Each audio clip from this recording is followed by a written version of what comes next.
2000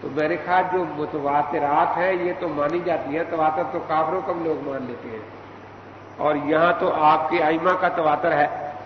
2000 سے زیادہ روایات تحریف کی ہے، اور ساتھ یہ بھی لکھا ہے اسی برہان کے مقدمہ میں کہ ان روایات کے معنی میں اتفاق ہے کہ تحریف ہی مقصود ہے، کہ واقعی تحریف کر دی۔ تو میں نے کہا آپ کی کتابوں میں تحریف کا عقیدہ پورے تواتر کے ساتھ ہے، اور اتنا متواتر ہے جتنا امامت کا مسئلہ عقیدہ متواتر ہے۔ اگر آپ عقیدہ امامت کا انکار نہیں کر سکتے تو آپ تحریف قرآن کا انکار بھی نہیں کر سکتے۔ اب وہ فصل خطاب سے تو اس نے جان چھڑائی تھی، برہان اس نے مانی تھی کہ ہماری باقی بہت قابل اعتماد تفسیر ہے، اب میں اس سے نکال کے دکھا رہا تھا، اور وہ 2 عربی کے پروفیسر ساتھ لائے ہوتے چاہیے کہ اگر وہ امین ترجمہ غلط کرے تو آپ فوراً اس کو ٹوکنا کہ بھئی یہاں ترجمہ غلط کیا ہے۔ اس لیے میں پھر انہی سے کہتا تھا کہ بھئی ترجمہ صحیح ہے یا غلط ہے، اس کو دھوکے میں نہ رکھنا۔ اب وہ کیسے کہتے غلط ہے کہ جی ترجمہ تو صحیح ہے، بات تو یہی ہے اس میں۔ تیسری بات جو ہے وہ یہ کہ چلو کسی کے ذریعے قرآن پہنچ جائے، لیکن ائمہ معصومین میں سے کوئی تصدیق ہی کر دیتا کہ یہ قرآن صحیح ہے۔ لیکن ائمہ معصومین میں سے جن کو وہ مانتے ہیں 12 امام 14 معصوم کہتے ہیں نا، 12 امام 14 معصوم، تو 12 امام 14 معصوم کون ہے؟ معصومین میں دو زائد ہیں، ایک حضور پاسم جو نبی ہے، اور ایک بی بی فاطمہ امام نہیں ہے نا تو معصوم ہے ان کے ہاں، اس لیے وہ کہتے 12 امام اور 14 معصوم۔ جب وسیلے کی دعا کرتے ہیں نا، یا اللہ 12 معصومہ دا، 12 امامہ دا 14 معصومہ دا واسطہ ہی، تو وہ 12 امام 14 معصوم کہتے ہیں ان کو۔ تو ان معصومین میں سے کوئی تصدیق کر دیتا کہ واقعی یہ قرآن پاک وہی ہے، تو یہ بات بھی کہیں نہیں ملتی۔ اس لیے یہ نتیجہ بالکل واضح ہے، جس طرح 2 اور 2 4 ہی ہوتے ہیں، 2 اور 2 3 کبھی نہیں ہوئے، 2 اور 2 5 کبھی نہیں ہوئے، کہ شیعہ کا نہ قرآن پر ایمان ہے اور نہ ہو سکتا ہے، کیونکہ یہ تینوں باتیں ان کے ہاں یقینی ہیں۔ صحابہ کرام کا معاذ اللہ جھوٹے ہونا بھی ان کا اجماعی عقیدہ ہے، اور یہ کہ تحریف کی روایات بھی ان کے ہاں متواتر ہیں، اور کسی ایک بھی معصوم امام نے اس قرآن کی تصدیق کبھی نہیں کی کہ یہی وہ صحیح قرآن ہے جو حضور پاک پر نازل ہوا تھا۔ لیکن جب ائمہ کا زمانہ گزر گیا، تقریباً 4 صدی شروع ہو گئی، تو ان میں 4 آدمیوں نے سوچا کہ قرآن کا انکار کر کے پھر اپنے آپ کو مسلمانوں کی لسٹ میں رکھنا یہ بڑا مشکل ہے۔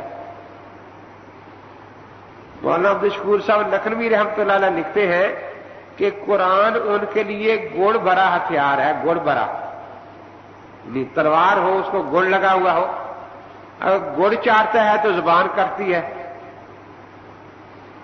اور اگر چھوڑتا ہے تلوار کسے بچتا ہے تو گڑ بھی ساتھ ہی جاتا ہے۔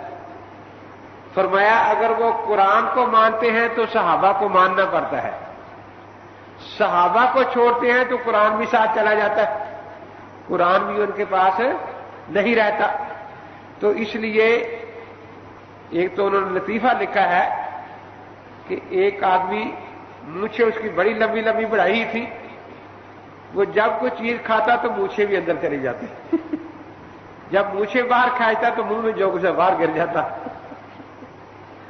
کہتے ہیں اس لیے قرآن کی حیثیت تو شیعوں کے لیے یہی بنی ہوئی ہے۔ اگر یہ قرآن پاک کو ماننا چاہتے ہیں تو صحابہ ساتھ آ جاتے ہیں، صحابہ کو نکالتے ہیں قرآن بھی نکل کے چلا جاتا ہے۔ تو اس لیے صحیح بات یہی ہے کہ شیعہ جو ہے ان کا نہ قرآن پر ایمان ہے نہ ہو سکتا ہے، لیکن شریف مرتضی، شیخ صدوق، ابن بابویہ قمی اور تبرسی، ان 4 نے یہ کہا، 2 کشتیوں میں پھر پیر رکھ لیا۔ اب جب قرآن کی بات آتی ہے وہ قسمیں اٹھاتے ہیں کہ بالکل ہم اس قرآن کو صحیح قرآن مانتے ہیں، بالکل ہم اس قرآن کو صحیح قرآن مانتے ہیں، لیکن جب صحابہ کرام کے بارے میں بحث شروع ہوتی ہے تو کہتے ہیں وہی عثمان ہے جس نے قرآن بدل دیا، وہی عثمان ہے جس نے قرآن بدل دیا۔